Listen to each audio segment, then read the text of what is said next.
Welcome बहुत बहुत स्वागत है आपका सरकारी सिलेबस यूट्यूब चैनल पर। और अभी हम बात करेंगे एक लेटेस्ट वैकेंसी आ रखी है स्पोर्ट्स अथॉरिटी ऑफ इंडिया में। देखिए ये क्या है कि भारत में जो भी खेल होते हैं उन सबको रेगुलेट करता है, उसके नियम कायदे कानून सब चीज़ें जो है ना स्पोर्ट्स अथॉरिटी ऑफ इंडिया ही तय करती है, ठीक है। और ये है एक ऑटोनोमस ऑर्गेनाइजेशन है, मिनिस्ट्री ऑफ यूथ अफेयर्स के अंतर्गत आता है, ठीक है। और इसका मुख्यालय न्यू दिल्ली लोधी रोड में है, ठीक है। ये इसका लोगो आपने देखा होगा, भारतीय खेल प्राधिकरण। तो इसमें वैकेंसी है, कोच की वैकेंसी है। देखिए अब कोच हर गेम्स के लिए अलग अलग कोच चाहिए। जैसे कि अगर आप बास्केटबॉल खेलते हो, बॉक्सिंग, हॉकिंग, अगर आप धनुष चलाते हो वो भी एक गेम है भाई, ठीक है। आर्चरी के नाम से इसे जाना जाता है, देखिए यहाँ पर लिख रखा है। तो इसमें ऑल ओवर इंडिया के बच्चे फॉर्म भर सकते हैं, बशर्ते उनके पास जो इन्होंने एजुकेशन क्वालिफिकेशन डिसाइड की वो आपके पास होनी चाहिए। डिटेल में चर्चा करेंगे, चलिए आगे बढ़ते हैं, ठीक है। तो ये जो कोच की वैकेंसी है ये पहले 4 साल के लिए, ये परमानेंट नौकरी नहीं है, 4 साल के लिए संविदा कह सकते हो, टेम्परेरी नौकरी कर सकते हो, ठीक है। फिर अगर चीज़ें आपकी सेटिस्फैक्ट्री रहती हैं, आपकी ईयरली परफॉर्मेंस अच्छी रहती है, तो आप जो है ना इसको कंटिन्यू कर सकते हो, ठीक है। तो अब हम देख लेते हैं वैकेंसी किस तरह की, कहाँ कहाँ पर वैकेंसी है, किस किस गेम में कितनी वैकेंसी है। आर्चरी के लिए 7, और दौड़ में 10 है, बॉक्सिंग के लिए 7, शूटिंग के लिए 7, साइकिलिंग के लिए 7, जूडो के लिए 7, सबके लिए 7 ही 7 है ऊपर यहाँ तक, ठीक है। इसके बाद स्विमिंग से थोड़ी वैकेंसी कम हो जाती है, स्विमिंग से 2 वैकेंसी, टेबल टेनिस की 2, बास्केटबॉल की 2, फुटबॉल की 2। तो इस तरह जो है ना टोटल 21 स्पोर्ट्स की, यहाँ देखिए टोटल 21 जो है स्पोर्ट्स में कोचेस की वैकेंसी हैं। टोटल जो ऑल ओवर इंडिया की वैकेंसी हुई जाके वो टोटल 100 वैकेंसी हुई, ठीक है।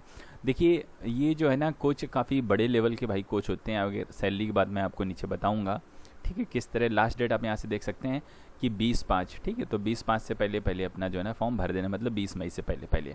अब देख लीजिए एजुकेशन क्वालिफिकेशन आपकी क्या क्या चाहिए।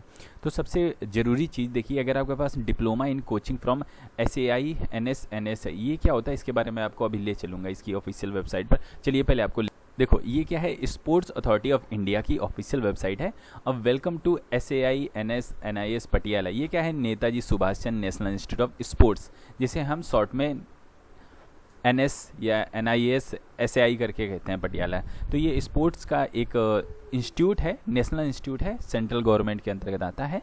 तो अगर आपने इस इंस्टीट्यूट से डिप्लोमा ले रखा है तो आप इसमें फॉर्म भर सकते हो। देखिए इसमें डिप्लोमा की वैकेंसी आते रहते हैं जो है ना, ये लोग जैसे डिप्लोमा इन स्पोर्ट्स कोचिंग। अब ये वाले जिसके पास डिप्लोमा है, ठीक है, कि आपके पास में कौन कौन से, देखिए ये MSc स्पोर्ट्स कोचिंग देता है, पोस्ट ग्रेजुएट डिप्लोमा देता है, सर्टिफिकेट देता है, और डिप्लोमा इन स्पोर्ट्स कोचिंग और स्किल डेवलपमेंट कोर्स करवाता है। तो इतने सारे कोर्स यहाँ से होते हैं। तो अगर आपके पास डिप्लोमा है ये वाला, ठीक है, तो आप इसमें फॉर्म भर सकते हो, ठीक है।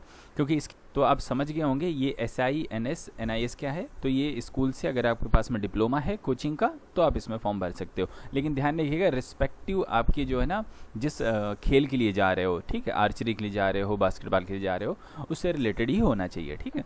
और या फिर किसी अन्य मान्यता प्राप्त संस्थान से अगर आपके पास में डिप्लोमा है, या इंडियन यूनिवर्सिटी से या फॉरेन के किसी यूनिवर्सिटी से, तो भी आप इसमें फॉर्म भर सकते हो, ठीक है।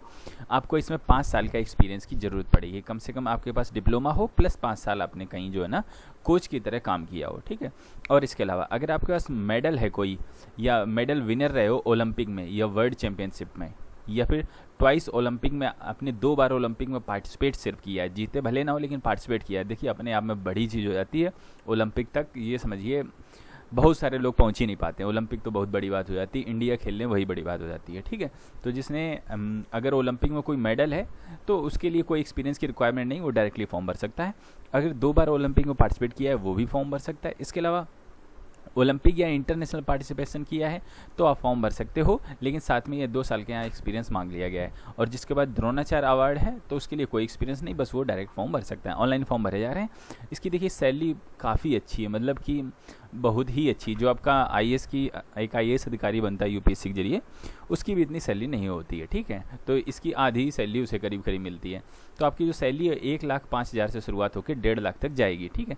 4 साल आपकी रहेगी, और जो है ना 4 ईयर्स और बाकी आगे एक्सटेंड भी की जा सकती है। मैक्सिमम एज आपकी जो ना 45 साल, उम्र सीमा की गणना फॉर्म भरने की अंतिम तिथि से की जाएगी। तो ध्यान रखिएगा सैलरी काफ़ी ज़्यादा है, बशर्ते आपके पास में एजुकेशन क्वालिफिकेशन होनी चाहिए। और उम्र की तो कोई खास दिक्कत नहीं है, 45 साल मांगी गई है, 45 साल आपके पास में होना चाहिए। तो सैलरी के बारे में हमने बता दिया, ठीक है। तो ये चीज़ हो गई जो है ना पे फिक्स आपका रहेगा, इसके बारे में ज़्यादा कुछ बात नहीं करेंगे। सिलेक्शन प्रोसीजर की बात करेंगे, आपका हो सकता है एक इंटरव्यू कंडक्ट कराएं ये लोग, और उसमें कुछ ज़रूरी चीज़ें पूछी जाएंगी। आप जिस खेल से रिलेटेड कोच हो उसके रिगार्डिंग कुछ चीज़ें आपसे पूछी जाएंगी। तो इंटरव्यू के बेसिस पर आपको जो ना फाइनलिस्ट किया जाएगा, और जो बच्चे फाइनलिस्ट हो जाएंगे उन्हें SII की वेबसाइट पर आपको जो ना ये नाम अपडेट कर दिए जाएंगे। आप चेकआउट कर सकते हैं, अगर आपका नाम आ जाता है तो आपकी ये नौकरी पक्की हो जाती है, ठीक है। और देखो ये इसकी ऑफिशियल वेबसाइट है www.sportsauthorityofIndia.nic.in पर जाकर अपना ऑनलाइन एप्लीकेशन भर देना, ठीक है। कोई खास इसमें दिक्कत की बात नहीं है। उम्मीद करता हूँ सारी चीज़ें हमने डिस्कस कर ली हैं। अगर कुछ और जानना पूछना चाहते हो तो हमें कमेंट कर सकते हो, और किसी भी वैकेंसी का सिलेबस एग्जाम पैटर्न देखने के लिए यू मे विजिट www.sarkarisyllabus.com। इस वीडियो में इतना ही, हम आपसे मिलते हैं अगली वीडियो में, तब तक के लिए वंदे मातरम।